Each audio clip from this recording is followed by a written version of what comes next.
آج جو آپ واقعہ سننے جا رہے ہیں بڑا ہی امیزنگ، بڑا ہی حیرت انگیز واقعہ ہے.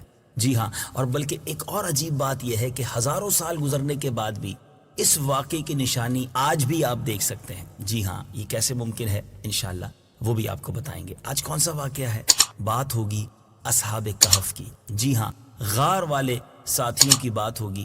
اصحاب کہف کون تھے؟ کتنا عرصہ اس غار میں سوئے؟ کیوں سوئے؟ اور جب جاگے تو پھر دنیا کا منظر ان کی آنکھوں کے سامنے کیا تھا؟ بڑی نرالی باتیں ہیں. اللہ کی ایک ایسی نشانی ہے، رب کی قدرت کا ایک ایسا نظارہ ہے کہ جب بھی پڑھے ایمان تازہ ہو جاتا ہے. اب یہ واقعہ کیا تھا؟ قرآنی واقعہ ہے. آئیے اچھی اچھی نیتوں کے ساتھ شامل ہو جائیے. حضرت عیسیٰ علیہ نبینا علیہ الصلوۃ والسلام کے آسمان پر اٹھائے جانے کے بعد لوگ بت پرستی کرنے لگے اور دوسروں کو بھی بت پرستی پر مجبور کرنے لگے. خصوصاً ان کا بادشاہ، ان کا ایک بادشاہ دقیانوس تو اس قدر ظالم تھا کہ جو شخص بت پرستی سے انکار کرتا تھا یہ اس کو قتل کر ڈالتا تھا. اصحاب کہف شہر اسوس کے شرفا تھے جو بادشاہ کے معزز درباری بھی تھے، مگر یہ لوگ صاحب ایمان تھے اور بت پرستی سے بیزار تھے. دقیانوس کے ظلم و جبر سے پریشان ہو کر یہ لوگ اپنا ایمان بچانے کے لیے اس کے دربار سے بھاگ نکلے اور قریب کے پہاڑ میں ایک غار کے اندر پناہ گزین ہوئے اور سو گئے. تو 300 برس سے زیادہ عرصے تک اسی حال میں سوتے رہ گئے. دقیانوس نے جب ان لوگوں کو تلاش کرایا اور اس کو معلوم ہوا کہ یہ لوگ غار کے اندر ہیں تو وہ بے حد ناراض ہوا اور فرط غیظ و غضب میں اس نے یہ حکم دے دیا کہ غار کو ایک سنگین دیوار اٹھا کر بند کر دیا جائے تاکہ یہ لوگ اسی میں رہ کر مر جائیں اور وہی غار ان لوگوں کی قبر بن جائے. مگر دقیانوس نے جس شخص کے سپرد یہ کام کیا تھا وہ بہت ہی نیک دل اور صاحب ایمان آدمی تھا. اس نے اصحاب کہف کے نام اور ان کی تعداد اور ان کا یہ پورا واقعہ ایک تختی پر لکھوا کر تانبے کے صندوق کے اندر رکھ کر دیوار کی بنیاد میں رکھ دیا اور اس طرح ایک تختی شاہی خزانے میں بھی محفوظ کرا دی. کچھ دنوں کے بعد دقیانوس بادشاہ مر گیا اور سلطنتیں بدلتی رہیں. وقت گزرتا گیا یہاں تک کہ ایک نیک دل اور انصاف پرور بادشاہ جس کا نام بیدروس تھا تخت نشین ہوا، جس نے 68 سال تک بہت شان و شوکت کے ساتھ حکومت کی. اس کے دور میں اب ایک نیا فتنہ اٹھا. مذہبی فرقہ بندی شروع ہو گئی اور بعض لوگ مرنے کے بعد اٹھنے اور قیامت کا انکار کرنے لگے. قوم کا یہ حال دیکھ کر بادشاہ نے اللہ عز و جل کی بارگاہ میں نہایت غمگین انداز میں گریہ وزاری کرتے ہوئے بے قراری کے ساتھ دعا مانگی کہ یا اللہ عز و جل کوئی ایسی نشانی ظاہر فرما دے تاکہ لوگوں کو مرنے کے بعد زندہ ہو کر اٹھنے اور قیامت کا یقین ہو جائے. بادشاہ کی یہ دعا مقبول ہو گئی اور اچانک بکریوں کے ایک چرواہا جو بکریاں چراتے ہیں اس نے اپنی بکریوں کو ٹھہرانے کے لیے اسی غار کو منتخب کیا اور اس دیوار کو گرا دیا. اب دیوار گرتے ہی لوگوں پر ایسی ہیبت اور دہشت سوار ہو گئی کہ دیوار گرانے والے لرزہ براندام ہو کر وہاں سے بھاگ گئے. اب اصحاب کہف جو اس غار میں سو رہے تھے، مدنی چل کے ناظرین آپ جاننا چاہیں گے کہ کتنا عرصہ سوئے تھے. بادشاہتیں تبدیل ہو گئیں، سلطنتیں تبدیل ہو گئیں، بادشاہ نیا آ گیا. اب ان لوگوں کی یوں سمجھیے کہ وہ نیند سے بیدار ہوئے، ایک دوسرے کو سلام کیا، باتوں میں مصروف ہو گئے، نماز بھی ادا کر لی. جب ان لوگوں کو بھوک لگی تو انہوں نے ایک اپنے ساتھی جس کا نام یملیخا تھا اس کو کہا کہ بازار جاؤ اور کچھ کھانا لاؤ اور نہایت خاموشی سے یہ بھی معلوم کر لو کہ دقیانوس ہم لوگوں کے بارے میں اب کیا ارادہ رکھتا ہے. یعنی وہ یہ سمجھ رہے تھے کہ تھوڑی دیر کے بعد ہی ہم بیدار ہو گئے. یملیخا غار سے باہر نکل کر بازار گئے اور یہ دیکھ کر حیران ہو گئے کہ بازار میں، شہر میں ہر طرف اسلام کا چرچا ہے. یعنی ہم تو جب تھوڑی دیر پہلے غار میں گئے تھے تو بت پرستی کا دور تھا، مگر اب تو لوگ حضرت عیسیٰ علیہ الصلوۃ والسلام کا کلمہ پڑھ رہے ہیں.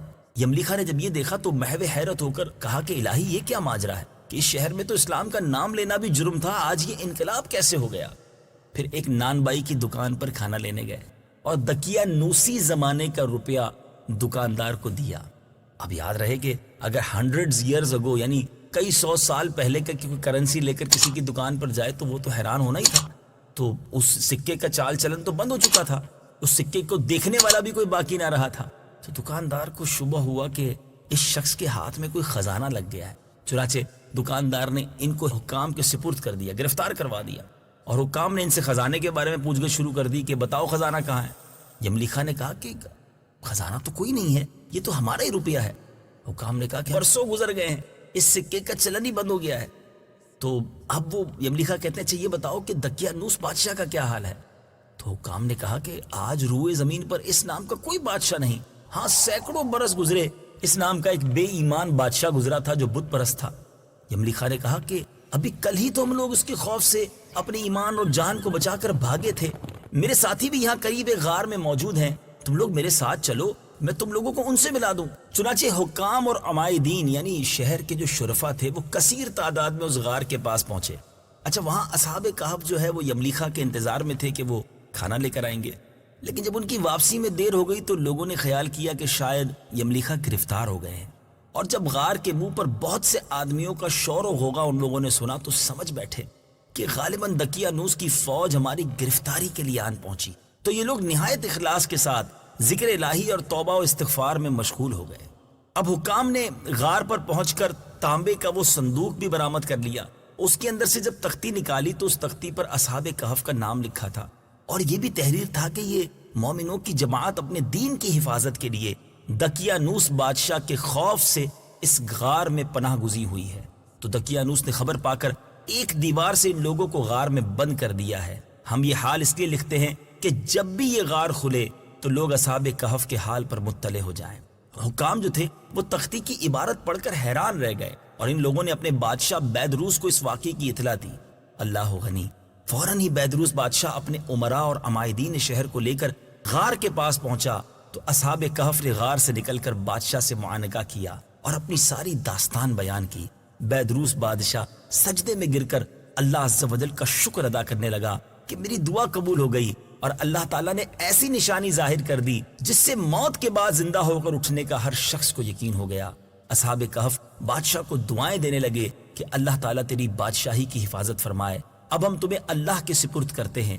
پھر اصحاب کہف نے السلام علیکم کہا اور غار کے اندر چلے گئے اور سو گئے, اور اسی حالت میں اللہ تعالیٰ نے ان لوگوں کو وفات دے دی. بادشاہ بیدروس نے سال کی لکڑی کا صندوق بنا کر اصحاب کہف کی مقدس لاشوں کو اس میں رکھوا دیا, اور اللہ تعالیٰ نے اصحاب کہف کا ایسا روب لوگوں کے دلوں میں پیدا کر دیا کہ کسی کی یہ مجال نہیں کہ غار کے منہ تک جا سکے. اس طرح اصحاب کہف کی لاشوں کی حفاظت کا اللہ تعالیٰ نے سامان کر دیا. پھر بیدروس بادشاہ نے غار کے منہ پر ایک مسجد بنوا دی اور سالانہ ایک دن مقرر کر دیا کہ تمام شہر والے اس دن عید کی طرح زیارت کے لیے آیا کریں. میٹھے میٹھے اسلامی بھائیوں, اصحاب کہف کتنے؟ اصحاب کہف کی تعداد میں جب لوگوں کو اختلاف ہوا تو یہ آیت قرآن پاک میں نازل ہوئی. آئیے تلاوت قرآن سنتے ہیں. قل ربی اعلم بعدتهم ما يعلمهم الا قلیل. ترجمہ, تم فرماؤ میرا رب ان کی تعداد خوب جانتا ہے, انہیں بہت تھوڑے لوگ جانتے ہیں. حضرت عبداللہ ابن عباس رضی اللہ تعالیٰ عنہ نے فرمایا کہ میں انہی کم لوگوں میں سے ہوں جو اصحاب کہف کی تعداد کو جانتے ہیں. پھر آپ نے فرمایا کہ اصحاب کہف کی تعداد 7 ہے اور 8واں ان کا کتا ہے. قرآن مجید فرقان حمید میں اصحاب کہف کا یہ حیرت انگیز واقعہ کن الفاظ میں موجود ہے؟ آئیے تلاوت بھی سنتے ہیں, ترجمہ بھی سنتے ہیں. ام حسبت ان اصحاب الكهف والرقیم كانوا من آیاتنا عجبا. ترجمہ, کیا تمہیں معلوم ہوا کہ پہاڑی غار اور جنگل کے کنارے والے وہ ہماری نشانیوں میں سے ایک عجیب نشانی تھے. اذ اوى الفتية الى الكهف فقالوا ربنا آتنا من لدنك رحمة وهيئ لنا من امرنا رشدا. ترجمہ, جب ان نوجوانوں نے ایک غار میں پناہ لی پھر کہنے لگے اے ہمارے رب, ہمیں اپنے پاس سے رحمت عطا فرما اور ہمارے لیے ہمارے معاملے میں ہدایت کے اسباب مہیا فرما. فضربنا على آذانهم في الكهف سنين عددا. ترجمہ, تو ہم نے اس غار میں ان کے کانوں پر گنتی کے کئی سال پردہ لگا رکھا.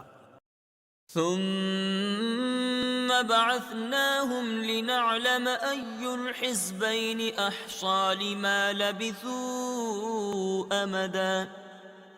ترجمہ, پھر ہم نے انہیں جگایا تاکہ دیکھیں کہ 2 گروہوں میں سے کون ان کے ٹھہرنے کی مدت زیادہ درست بتاتا ہے.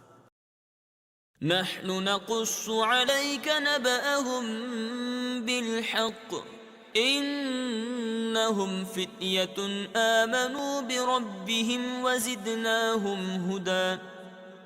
ترجمہ: ہم آپ کے سامنے ان کا ٹھیک ٹھیک حال بیان کرتے ہیں. بے شک وہ کچھ جوان تھے جو اپنے رب پر ایمان لائے اور ہم نے ان کی ہدایت میں اضافہ کر دیا. میٹھے میٹھے اسلامی بھائیوں، اصحاب کہف کے نام کیا؟ ان کے ناموں میں بھی بہت اختلاف ہے. حضرت علی رضی اللہ تعالیٰ عنہ سے روایت ہے کہ ان کے نام یہ ہیں: یملیخا، مکشلینا، مشلینا، مرنوش، دبرنوش، شاذنوش، اور ساتواں چرواہا تھا جو ان لوگوں کے ساتھ ہو گیا تھا. حضرت علی رضی اللہ تعالیٰ عنہ نے اس کا ذکر نہیں فرمایا. اور ان لوگوں کے کتے کا نام قطمیر تھا اور ان لوگوں کے شہر کا نام افسوس تھا. اور تفسیر ساوی میں لکھا ہے کہ اصحاب کہف کے نام یہ ہیں: مقسم لینا، یملیخا، تونس، نینوس، ساریونس، ذو نوانس، فلسطیونس. یہ آخری چرواہے تھے جو راستے میں ساتھ ہو لیے تھے. اور ان لوگوں کے کتے کا نام قطمیر تھا.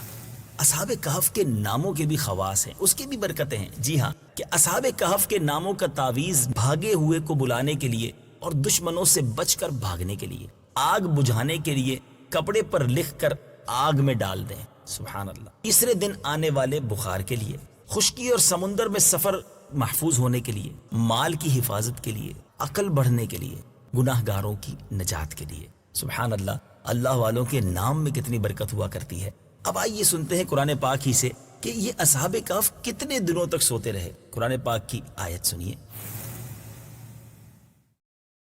وَلَبِثُوا فِي كَهْفِهِمْ 300 سِنِينَ وَازْدَادُوا 9. ترجمہ: اور وہ اپنے غار میں 300 سال ٹھہرے اور 9 سال زیادہ.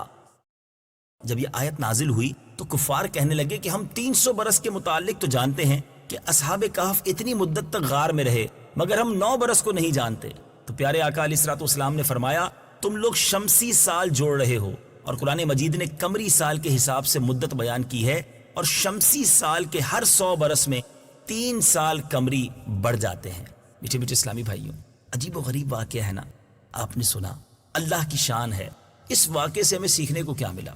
آئیے کچھ مدنی پھول پیش کرتا ہوں کہ مرنے کے بعد زندہ ہو کر اٹھنا حق ہے، اور اصحاب کہف کا واقعہ اس کی نشانی اور دلیل ہے جو قرآن مجید میں موجود ہے.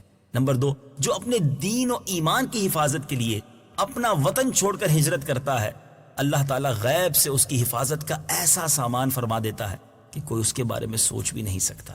نمبر 3، اللہ والوں کے ناموں میں برکت اور نفع بخش تاثیرات ہوتی ہیں. نمبر 4، بیدروس ایک ایماندار اور نیک دل بادشاہ نے اصحاب کہف کے غار کی زیارت کے لیے سالانہ 1 دن مقرر کیا. اس سے معلوم ہوا کہ بزرگان دین کے عرس کا دستور بہت قدیم زمانے سے چلا آ رہا ہے. نمبر 5، بزرگوں کے مزاروں کے پاس مسجد تعمیر کرنا اور وہاں عبادت کرنا بھی بہت پرانا مبارک طریقہ ہے، کیونکہ بیدروس بادشاہ نے اصحاب کہف کے غار کے پاس ایک مسجد بنا دی تھی جس کا ذکر قرآن مجید کی سورہ کہف میں موجود ہے. میٹھے میٹھے اسلامی بھائیوں، قرآن مجید کی کیا بات ہے! کیسے پیارے، کیسے حیرت انگیز واقعات، اور پھر ان واقعات میں کتنے خوبصورت ہمارے لیے میسیجز ہیں. قرآن پڑھیے، قرآن کے نور سے اپنے دلوں کو منور کیجیے، قرآن پاک کو سمجھنے کی کوشش کیجیے،